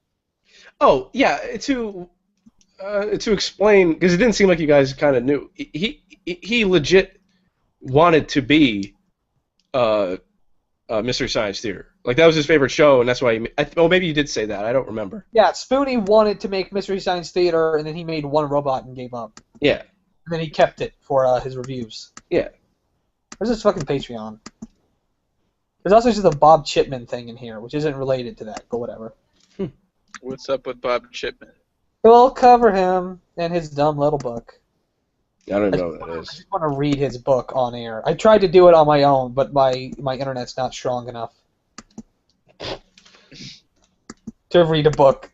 It's not strong enough. I can't like stream because I'm already like on the verge of collapse. Every word I say on this, I can't like stream out me. This is all just fucking pictures of Linkara saying at this point. So I'm gonna go back because I think I skipped the Indiegogo thing. Oh, there's an Indiegogo thing now too, because they give you money even if you don't hit your goal. Yeah, Indiegogo. It's kind of hard because I'm watching like most of the stuff we have is from TV, the television board. Okay. And it's all kind of conjecture, and a lot of this stuff is like, oh, someone put together a one of those things where like they should put it all like it's a fucking collage of shit. I completely forgot what the word collage was, and also like the text is kind of small and it's green on purple. Ooh. I'm sorry. Can you say how you forgot what the word collage was? I know what it was, but I couldn't remember what to call it. Like it's where you just like take screen caps of people talking and photos and just sort of paste them together and reactions. But I just forgot what the word was. Okay. So here's the Channel Awesome's Indiegogo campaign from, I want to say 2012? Somewhere around there. Oh, I must have missed all that then. Yeah, let me fucking find it. I don't have a I can't date. believe Kickstarter and Indiegogo have been around for so long. It feels like such like new news. But that's because they've only become pertinent in like video games for a few years, and that's all you care about. Yeah. I care about other things. Oh, you know. The Veronica Mars Kickstarter was awesome, and that movie was amazing. And being Puppy Cat. Yeah, I've seen an episode and I really like it. Fucking. Well, that's the only other. I backed being Puppy Cat and Shovel Knight, and then that was. I still, I got my Kickstarter backer reward for Shovel Knight, and I still haven't finished that game. And then I bought it again on 3DS because it was on sale. And I still haven't finished. I got further than I did on PC, but I didn't finish it. I got to the last boss and I couldn't beat her, so I just watched the ending on YouTube because that's what I do. You should play Bayonetta. Nope. Indiegogo campaign. Alright. Our main goal of $50,000 will allow us to upgrade our lighting, cameras, and audio to get our film quality to something more respectable than the Blair Witch Project. How does that work when they're all individual creators? How do you raise money for a group of individuals who work together? I think the idea was... Hold on. My brother wants to know something. What, Colton? Okay. This is the raw audio version. It's cool. I was going to say that I know that there's that old saying, only a fool uses their own money to, make a project or whatever, but it's just, when you get that many people together, and film equipment doesn't cost that much. Yeah, I mean, it's expensive, but when you're a group, it's not. Yeah, I mean, unless Sorry you're... about that. It's okay. My 10-year-old brother wanted to know where to find the garage in GTA, so he can pull over. How irresponsible. I'm a very, care about the family. I think the idea was they were gonna. I don't know what this is fucking for. But they still raised the $50,000, huh? As we continue to grow, we realized that we needed to expand our self-produced show lineup. Okay, and in order to do that, we needed a location. So we found a location. Blah blah blah. But aren't they all over the world because they're the internet? Yes. Yes, but I think now most of the major players have congregated to Illinois. Like Spoonie lives in Illinois. I think Linkara doesn't live that far from there. No, I thought Spoonie still lived in Arizona. No, I just checked. His Patreon was set in Aurora, Illinois. What a faggot. No. Okay. I had no idea he moved. Why is that? Like A big deal, yeah. No, I kind of agree with Dylan. I'm just fucking around. How am I? How I've been dare he? sneaking out of this house this whole time, and there's no one here. Hmm. I Yeah. thought you was just really high. Um. All right. No, I had that reaction because it was like when he quit, got fired from that guy with the glasses. He was asked to join Nostalgia Critics' side failure project, and he had turned it down. Maybe that was just at the time. What's his side failure project? That show that he had with his fucking actors. Demo reel. Yeah, and then Right. then he went back to being the Nostalgia Critic because it was a big flop. Yeah. Yeah, I remember that. He still has his puppets, but you know. Yeah, and I had said, I guess Spoonie, has the last laugh because that would have been a failure. He would have moved out to Illinois for no fucking reason at all. But I guess he's living there anyway, so that's why I had that reaction. I mean, I'd probably rather live in Illinois than Arizona too. I don't know. Who knows? Like, what's in Arizona? Because at least in Illinois, like, there's Chicago. He must have done this extremely recently, though. Probably, yeah. It'd be funny if him. They just wanted to make more shows, and they were getting together money to like fund like higher quality shows. But you're a fucking business, buddy. You should channel some of your profits into that. Well, like you were talking to your brother, but I said there's that saying where only a fool uses their own money, and if you can raise, all the great entrepreneurs in history got investors. So I guess that too. Yeah, but at the same time, equipment doesn't cost that much. But then you said he wants to rent a space. I can see that. But then, the Mega 64 guys have like a warehouse, and yeah, I brought that up before. They have a warehouse. And the Red Letter Media guys have their own studio. So you really wonder, how much does this kind of stuff cost? Apparently $89,000. Because that's how much they raised. Man. Jesus. But it's hard. See, I'm at the point now where it's hard for me to get mad at these people for getting the money. I get mad at the people giving them the money. I feel like I should point out that this supposed game show has not come out yet. Oh, yeah, and it probably never will. So here are, like, the tiers for this.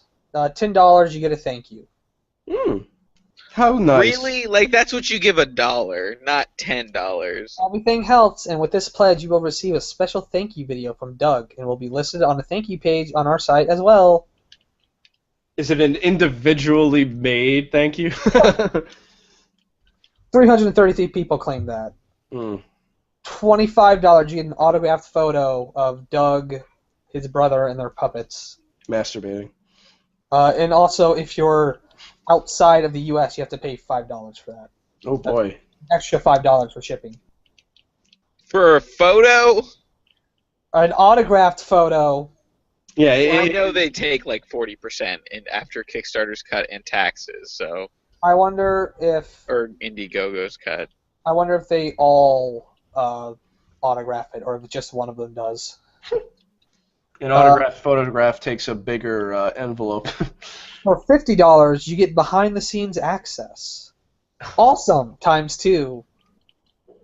With this pledge, you'll be getting exclusive access to videos showing the improvements made to the location, as well as a test episode or two for each of our new shows going forward. After each test episode is ready to go, we'll email a link to view it. You'll also get. When was this? When did they make this Indiegogo? Estimated delivery on all of this stuff is like late 2013. Okay, but when did the Indiegogo go live? I don't know. How am I supposed to find that? Because I don't have a date on here. It was probably 2012. The Indiegogo should say it. I don't see where it says it though. Like, is there like a specific area where it would say like posted on? Oh, okay. This started on July 29th and closed on August 28th, 2013.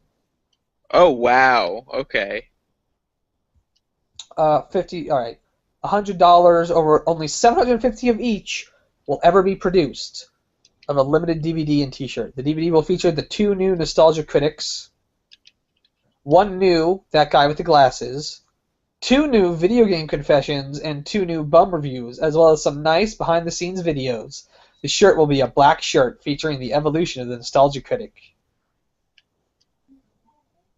The evolution of the Nostalgia Critic? It's fucking $100. So what's that gonna be? Him being the nostalgia critic, and then him being the demo reel guy, and then him being nostalgia critic again? Kind of. That's what the banner of the site currently is.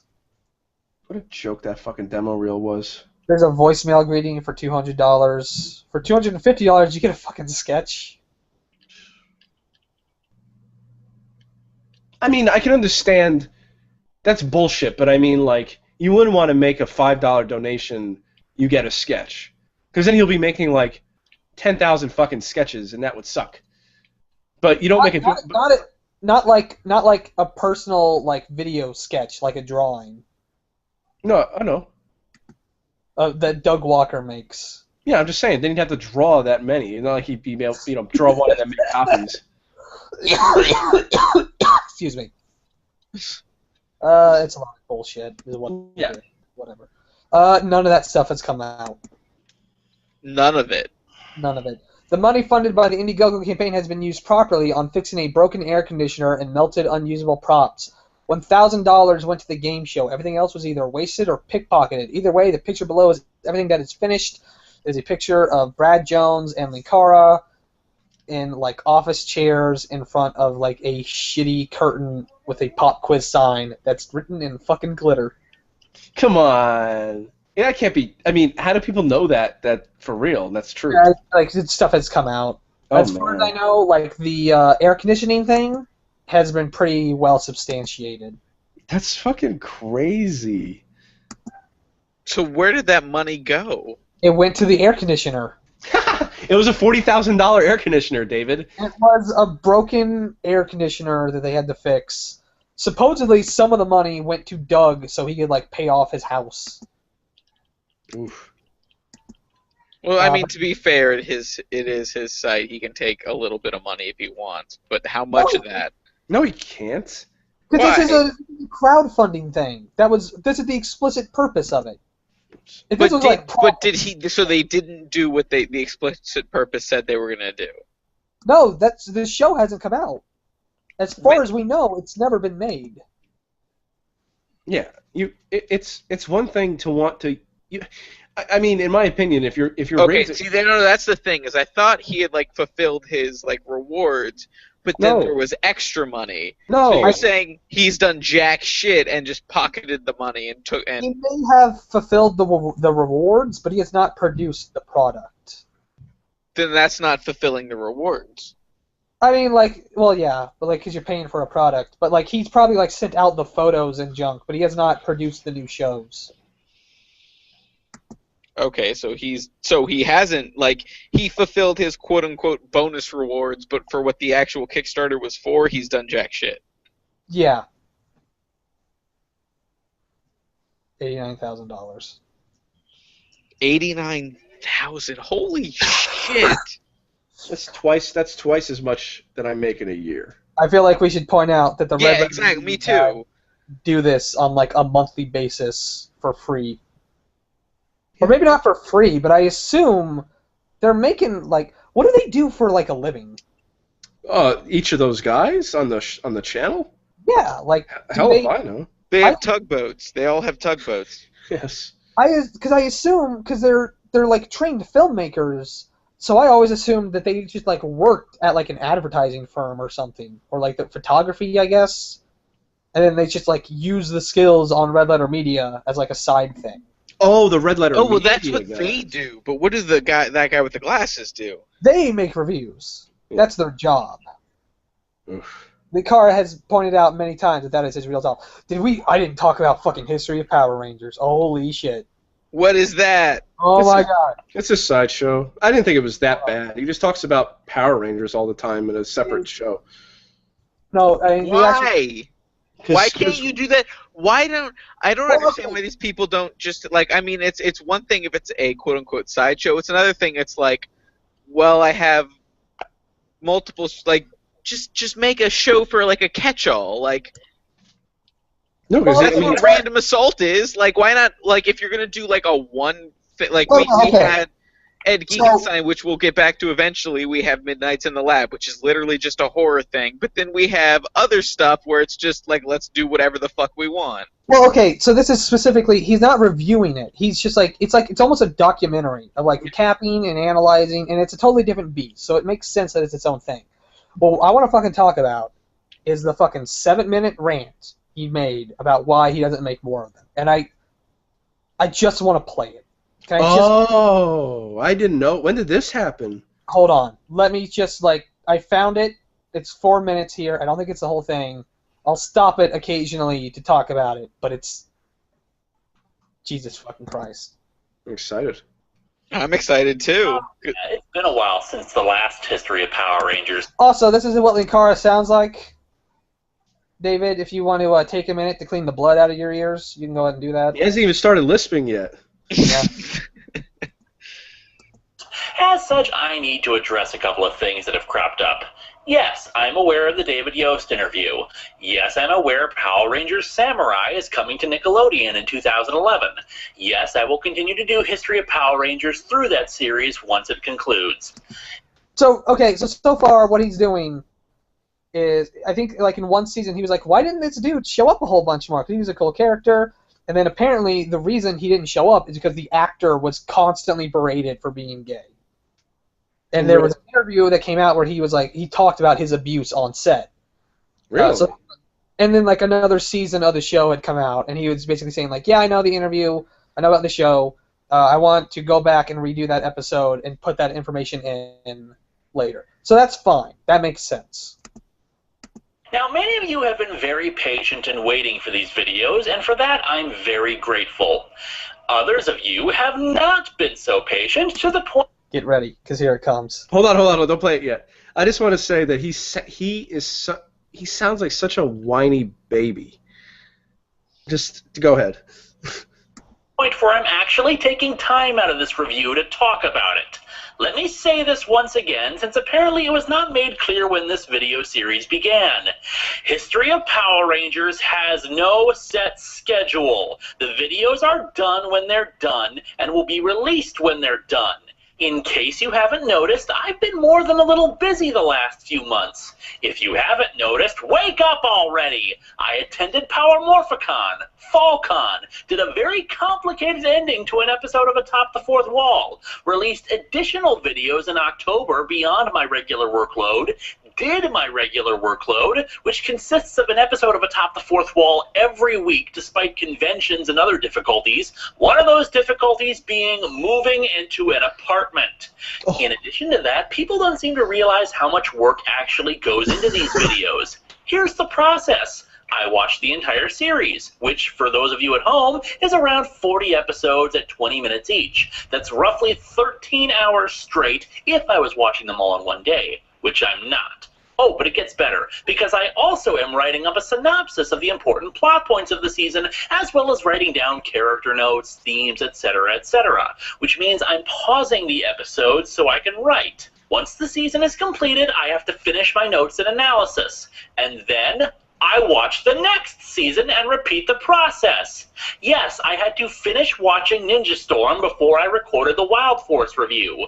Why? So I don't let my immediate feelings about it be the ones that I write. I give it time to settle and see how much of it is memorable. It helps the analysis and judgment of the series. And on top of all of that, I then have to record it and edit it all down to a few videos for your consumption. And oh yes, I need to also have my own life outside of it. So when will the next History of Power Rangers be out? When it's done. I'm sorry if I'm coming across as ungrateful or needlessly angry, since I'm not.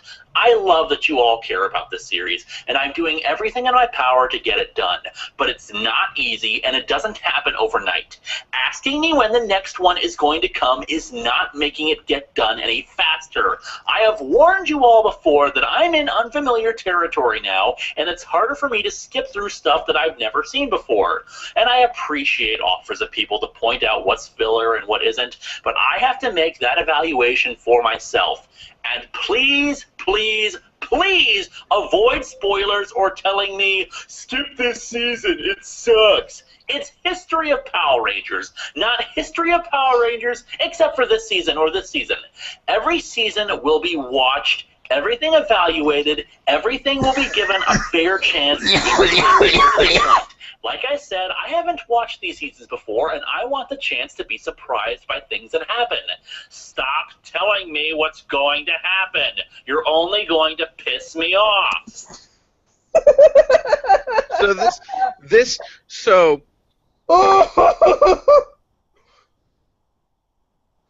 Jesus Christ. I can understand where he's coming from. I can too, because I'm slowly working on. I mean, this is gonna fucking come out probably before that does, but I'm slowly, very slowly working on a Let's Play of the Talos Principle, where I'm sitting there and because it's a very philosophical game, and analyzing all of the text and everything in that game and trying to put it together as something. So I understand if I put the first chunk of that out, which I've recorded and I've been taking over a month to analyze, out, and people started freaking the fuck out because I didn't put out more, I would get being mad. But it's one thing to get frustrated with I have a life, I'm busy, I'll get to it when I can, and another thing to go on YouTube and make a video bitching about people. This isn't. No, wait, hold on, David. This isn't an answer to this isn't I'm busy, please, I want to get to it. This is don't you know I'm busy? How dare you talk to me because I put out these videos and it's been a month and I haven't said jack shit. What I'm getting from that long tirade is I haven't said anything about why the history of Power Rangers is delayed. But I've just put them out there, and people have asked, and I've been radio silent. So let me release this long video to bitch about people bitching about that. David, you're getting the wrong impression. This is not a separate video. This is a part of History of Power Rangers. Wait, what? Yeah, it's in the middle. It happens right at the start, so you can't even enjoy the series without hearing about this. I gotta play the Mega 64 parody. That's not even okay. But real quick, I want to hear that. But that's not even fucking appropriate. Then, it's one thing to put out a video, even just I said, putting out a video bitching about people bitching about the fact that he's been radio silent is one thing. But to make it a part of the series, to be totally fair, Linkara puts out as much content as the Nostalgia Critic does, and he does this on the side. Yeah, but he does still make money off of it, though. Yeah, but here's the thing. I have no... I was saying before I have empathy, but I don't have any sympathy for people who say that, make that kind of excuse that, oh, you don't understand how much work this is.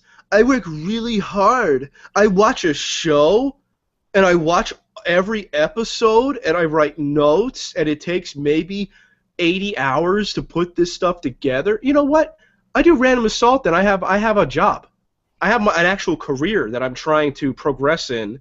And Matt, I do this show, which I am slowly researching stuff for. I try to live stream. I try to do all this shit, and yeah, exactly. I have a job. I don't have a job. I have a career I'm working on. Yeah, and the thing is, too, I even hesitate to say that I do Random Assault, because out of all of us, I probably do the least amount of work for it. But it doesn't mean that I'm not putting in work. But it doesn't also mean that I would get in the middle of a Random Assault and start bitching about how much work I put into this, because it's not work. If anything, he shouldn't call it work. This should be fun for him. He's living the fucking dream. I mean, yeah. Most people do this stuff for fun. I do this stuff for fun. I do this stuff for fun, and the worst I ever feel is when it's oh, I tell Dylan I thought I had time to live stream something, and plans happened last night, and plans changed, and I got really busy, and I couldn't do anything. And I felt bad because I was disappointing him, not because... I wasn't really disappointed. I mean, it's comforting to be able to sob a little more easily at night. Because we can't stream. Plus, it's if you can't handle the negativity that's going to come at you at the internet, get off the fucking internet. But fucking we post this podcast, and I'm surprised how many views we have gotten, how few views we even have, and it's even then our likes and dislikes, or we get 4 likes a video and 2 or 3 dislikes. It's I don't give a shit. The fact that people are even watching this blows my mind. To be even more cynical than that, Yeah.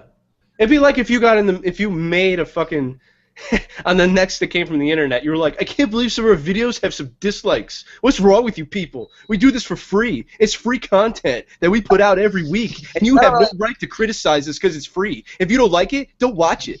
I love that. I love that one too. Though to be fair about our show, like we spend this show and we will continue since we're still new covering weirdos, but I don't want to like indicate that we're not slightly to a much lesser degree, but we're all fucking weirdos too. No, I've made my position very clear that inevitably we will cover ourselves. Well, I specifically told you the other day, it's like start taking notes as we make this show about how you're feeling about everything, because that's our last episode. We will quit this show and our final story will be about ourselves. We could cover probably a good 2 hours on just me and Random Assault, and the bridges I've burned and the things that I've said to people. So yeah. I ain't no angel, but yeah. I do feel like I don't really pay attention to like-dislike ratios, but I feel like the comments are overwhelmingly positive. Oh yeah. Even if they weren't, if there's something you don't like about the show, tell us so we can fix it. Let's talk about it. Like if you don't like it, like why don't you like it? Like I love to hear that stuff, even though I'm like barely active in the comments. I do read everything. I can't comment for some weird reason. I think it's because of all the ad block stuff I have. It breaks the connection between me connecting to Google Plus to be able to comment. Yeah, criticism is an integral part of the artistic process, and that's why it's so infuriating when people like Spoonie and Anita shut off the criticism. Yeah, I'll admit. But then when they do that, they label their actual critics, like people that like write stuff or like post stuff. I guess posting's the exact same thing as writing, but it's the different. Like like write an article or like post a blog or a Twitter thing about it. Like they label all that as like offensive and like and not critical, but adversarial. Like they're attacking them. It's like no, there's a difference between saying I don't like what you're doing because of this, this, and this, and saying you're an awful person and all the content you produce is garbage. Yeah, I mean, even I'll admit that sometimes I don't like the criticism that I get, but I'll listen to it, and half the time I'll either agree or actually change what I'm doing. Hell, it's no secret that I won't bring him up what his name is on the show, but there's a guy I didn't like for a long time. Dylan Shirley. Yep. No. I didn't like him for a long time because he was constantly busting my balls about the show, and what he would bring up half the time was just bullshit. The other half of the time, it was legit criticisms, and even though I didn't like him, I actually did what he said because it made sense. We used to put music underneath the entire episode, right? I bitched about that. I feel like you're talking about me, except we're friends, so someone else must have done this, and you didn't like them. No. I think I don't remember a lot of this stuff either. That's why I don't stay mad at people for too long, because, hell, I just fucking forget. But, yeah, you probably brought it up, and I know Willie brought it up, and it was Kaufman. Kaufman was the guy I didn't like. We're cool now, but... yeah, Kaufman's an asshole, but he's just an abrasive asshole. That doesn't make him a bad person. It's just the way he approaches conversations. Yeah, and we've smoothed out our differences, a couple months ago. But anyway... A lot of people brought that up, and I was like, at first I was like, no, fuck you, this is my show, I don't give a shit what you people think, and then I'm like, well, hell, that's going to cut out a lot of work on my end. And it is hard to listen to the fucking episode listening to us talk when you start, like, listening to the music, or you're listening to us talk, and then you're like, well, what the hell song is that? And then you get distracted, and I'm like, you know what, that is a good idea. Fuck the music. I was like, yeah, that's a criticism that at first I didn't like, or like when you were saying you didn't like the last few episodes, I was a little hurt. I'm like, no, you were right though. It's like I was like, at first I was like, oh, this guy's my fucking friend, and he's saying shit about my show, and then I thought about it, and I'm like, no, he's right. I didn't like the last couple, but I laid out exactly why I didn't. Like I understand, like when I was told, Alex told me, he's like, well, one of these episodes was one of the most popular, and it's like, that's cool. Like I could be totally wrong, but I personally didn't like this, so I want to tell you. But I still love you. I'm still gonna keep listening. Yeah, but that's what I mean by how I can empathize with how people get all butthurt over criticism. But it's like, I have no sympathy for people who get butthurt over criticism. It's a difference between like. if you hear criticism, it always hurts. Like you're lying to yourself if it doesn't hurt. Like because you know you're trying to do your best, and when you're told you're not doing your best, it hurts a little. But normal people, intelligent, rational people take that and they're like, okay, this hurts because I thought I was doing really well. But these people aren't like they're not attacking me. It's not like it's not like I came to you, Matt, was like, man, fucking Random Assault sucks. You guys suck. It's like you came to me like, I hate it came from the internet. All this sucks. Yeah. And it's like, well, I didn't enjoy these episodes because this, and this. But I still like you guys. I've still loved other episodes. It could just be like a rational person is willing to admit, like I fucking watch so many TV shows. Like there's a whole season of It's Always Sunny from Philadelphia that's not that great. Well, wait. But I suffered through that because the rest of it I loved. What season, though, like specifically? It's the one where they had the Dave and Buster's episode. It was kind of a low point. Like I get they made some okay jokes. It was just like they were going so strong, and then they hit a lull season, and then everything else after that's been amazing. Yeah, and the other thing too is sometimes criticism that you get is unwarranted, or it's like, okay, so like recently we got some criticism about us having a lot of guests on in a row. Now, where I actually agreed that yes, we are having a lot of guests on in a row. What I didn't agree with was that we should never have guests on. See, that's the kind of criticism that you can ignore because it doesn't make any sense. Yeah. I hope we get that criticism this episode. Why did you have a guest on? Well, you actually had a guest on who was both learning and had some like foresight knowledge. So it's both sides of the coin. How dare you? Well, I think the episode that had the most downvotes was the one that I and Kate was on. I can't agree with that. Well, yeah, no, I can totally agree with that too. It was a little That episode, it was slightly Mirandering though. I think I don't like that. I mean, I don't like the wrap-up episode just because I felt like, I like that this is half educational, and that was just us kind of bullshitting. Yeah. Which wasn't bad. I think it was funny enough, and people liked it. I just felt like, we should have been more on topic, but I feel like the wrap-up episode was a good idea. We just didn't do it that well. I just feel like it should be like a Random Assault episode and not it came from the internet. Yeah, that's basically what it was. That's true. And I agree. Yeah. I just feel like when you watch somebody, you just tell they're not having any fun anymore. Yeah. Like Spoonie. You just tell that he's doing this because this is the only income. And Linkara, it's like it's his only source of income. I think that's why Red Letter Media persists so well. You want to know, Red Letter Media is a good example, but another one that I can't, like, as soon as you said that, I'm like, all I can think about is Red versus Blue. Like, you could tell they were starting to lose steam because they were continuing the story for so long. And you know what? They did a bunch of side projects, and is Red versus Blue still going on? I know it. Yeah, but it's a totally different beast now. Yeah, but either way, they're still making that for the people that just want that. But instead of getting creatively exhausted, they have all of these other crazy different projects. Like, I loved their comedy shorts. Yeah. Like, I still think about the one where they had their foreign, like their minority hire that was Pongo, who was a puppet. I love that stuff. Or they had a short that was about a door that appeared in their studio in like the second floor in a big room. Oh, yeah. Do they still do that? I don't know, but like I love that shit. I haven't watched Rooster Teeth in forever. Once the movie came about, that's when I was I think I need to go back to watching because I'm thinking about how much I enjoyed all their stuff. I mean, in hindsight, that's probably what Paul Walker should have done. He shouldn't have made this whole over-dramatic killing off of his Nostalgia Critic character to do... Wait, Paul Walker? Sorry. I always Doug Walker. I always get these dramatic when he collided with that semi on Hey! Way to kill off his character. Hold on, Dylan. Open the fucking door, David, alright? You can't expect me not to go through it. Hold on, damn it. Matt, Paul Walker is not an asshole. I mean Paul asshole in the general... Paul Walker was a wonderful human being that happened to be in a few absolutely amazing movies and mostly shit. I mean, in the general sense that we're all assholes. Okay. Don't you disrespect Paul Walker. No, but that's what Walker should have done. Is he should have killed off Nostalgia Critic. He should have.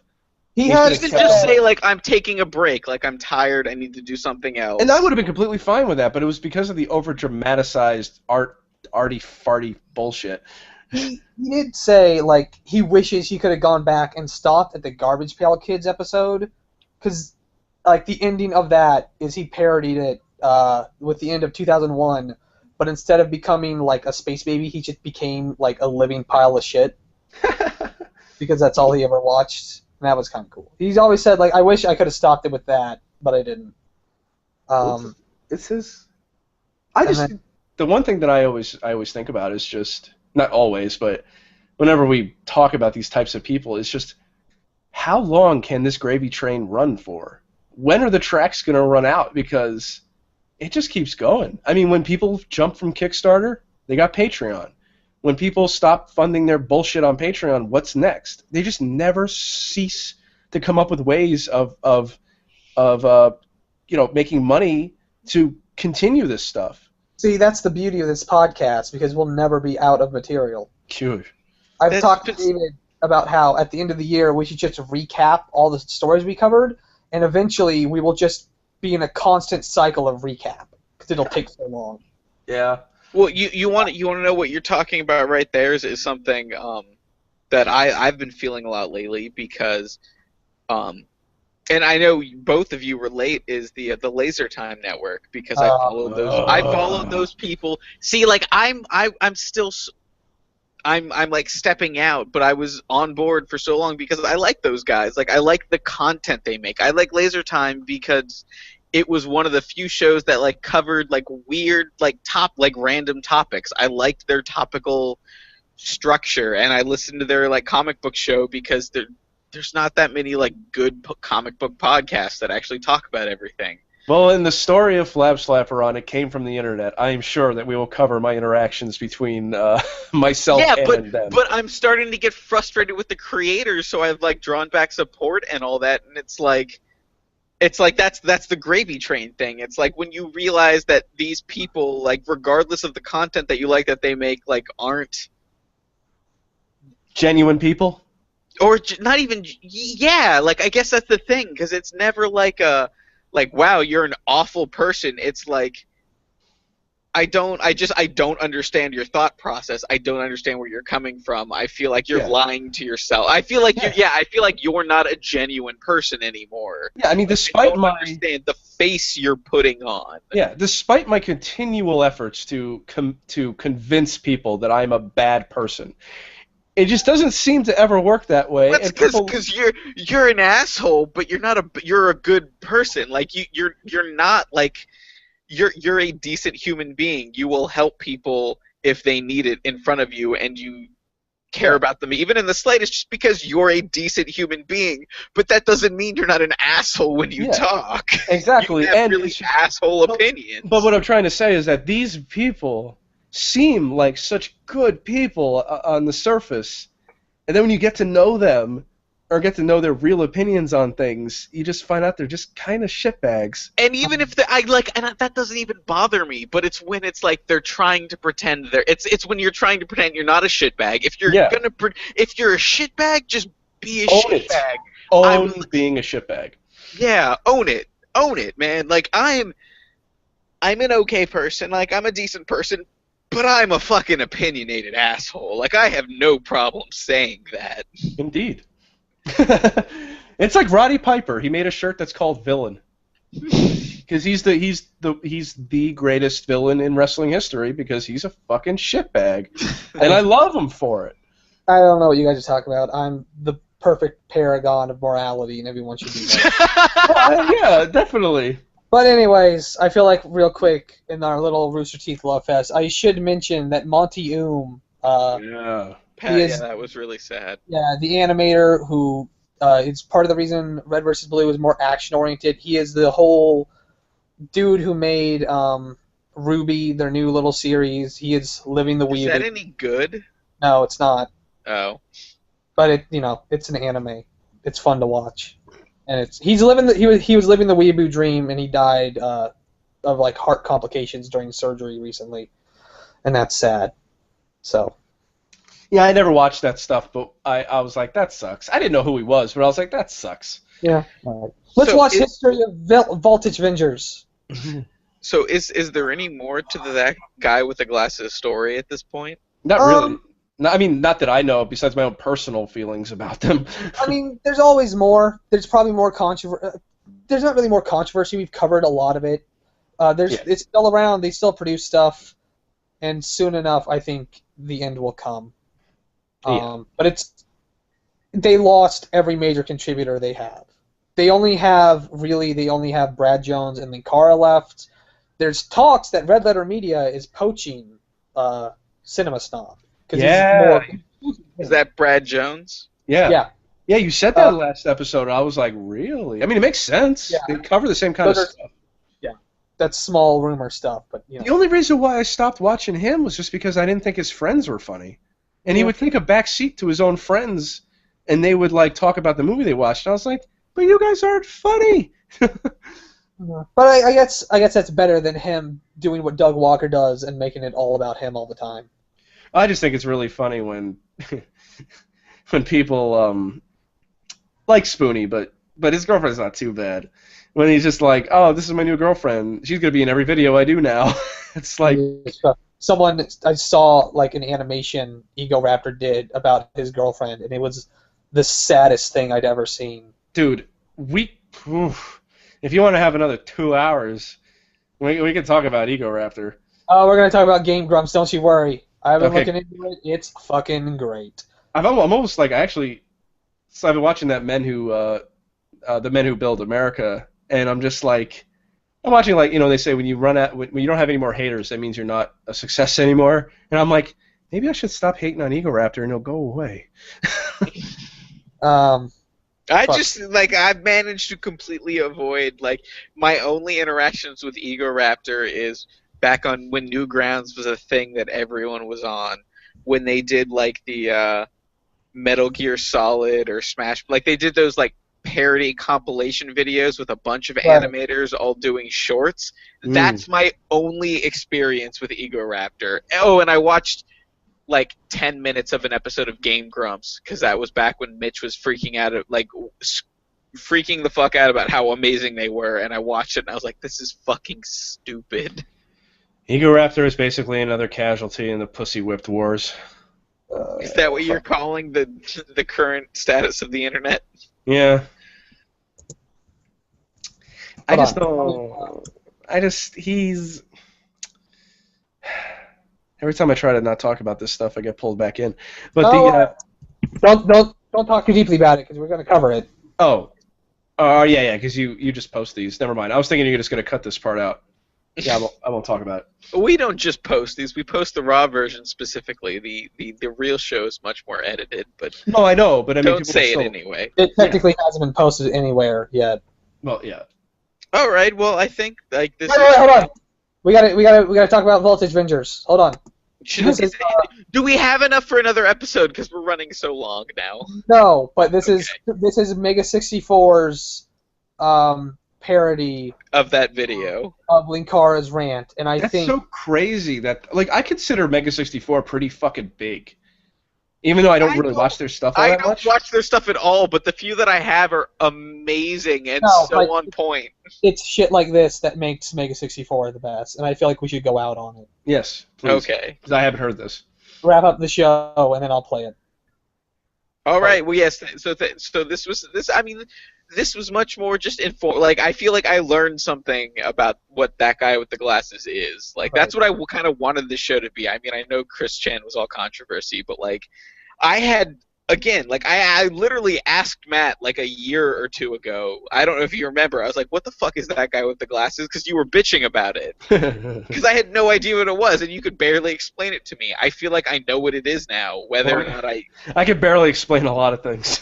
Yeah, no. But I'm really curious to hear what this parody is, and we will be back, whatever our next episode is, with something. Maybe our next episode will be the Peter Coffin episode. I've been waiting for him to pop, and he hasn't popped yet. But I think we got to jump on it now, because if we don't, I don't know. He'll pop, and then that'll be it. We got a ton of stuff to do. We might even come back to individual contributors eventually to that kind of thing. Oh man, Dylan. The episode I'm researching is getting so big. Fantastic. So Rocco Bodie, big fan of Power Rangers. Here is his parody of Linkara's little tirade. Oh yeah. Welcome to the History of Voltage Vengers, my documentary series on the history of this beloved classic children's series that grown men love to this day. Before I begin, I must address a few things. Yes, it's been a while since the last installment. Yes, I'm aware of Voltage Vengers Blue Ball Beyond coming in 2014, and we'll cover that series when it concludes. Now, many of you have been very patient with the making of these videos, and for that, I'm very grateful. Others of you have not been so patient. Let me say this once again. History of Voltage Vengers has no set schedule. The videos will be done when they're done. In the rare case you haven't been keeping up with my schedule, I've been more than a little busy the past year. Wake up already. I attended PAX East, EXPCon, Anthrocon, the AVNs, HempCon, and so very elaborate and cerebral ending to the unboxing ring. It's not a fucking joke. That ending was amazing.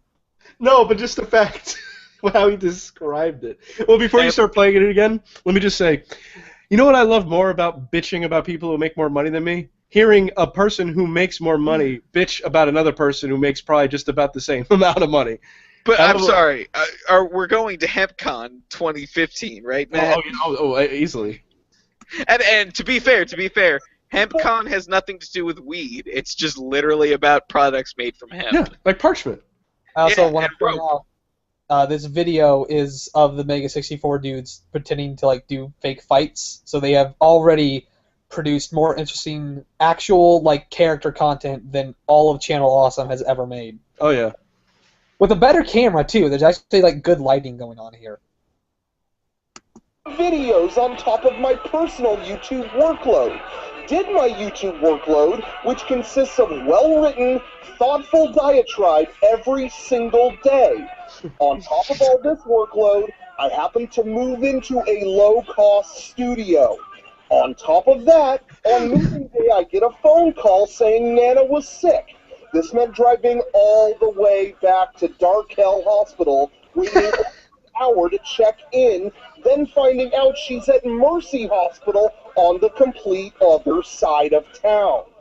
This meant getting back in the Kia, having to completely refill my gas tank, having to go to another gas station because my debit card didn't work, and then finally making it to Mercy Hospital only to find out she had been released an hour earlier. Because of this little complication, many of you already know this did not leave me any time to fix my video capture card. This meant driving 35 miles to Fry Electronics, finding out my gift card's expired, having to wait for Super Saver shipping to drop it off from Amazon. Ever since Amazon has added $5 to the Prime membership fee, I have not been able to afford it solely off Voltage Vengers History Tea sales. This is a problem. In addition to all of this, many people don't realize the work that goes into these videos. Here's the process. I watched the entire series, which for those of you at home is about 90 episodes, but for those of you traveling, about 40. Each episode is approximately 20 minutes. I watch in 10-hour bursts, leaving breaks in between to feed myself, Shisos, Baby Sister, and help Nana. This gives me roughly another 10 hours to factor in finishing the series, sleep, and minimal bathroom breaks, keeping within 2 minutes apiece. If I don't wash my hands.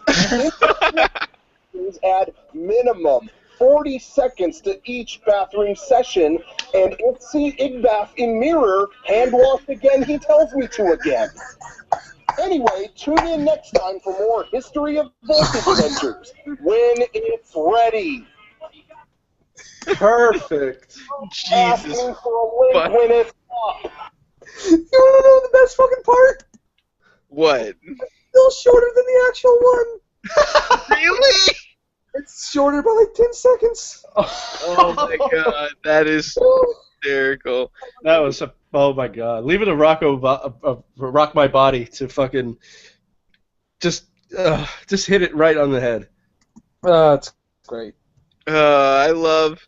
See, for every fucking crazy person on the internet, there's an equally crazy but awesome person to fucking make fun of said crazy person. Yeah, because that's the other thing. I feel like all these douchebags are like in collusion with each other, and none of them like ever poke fun.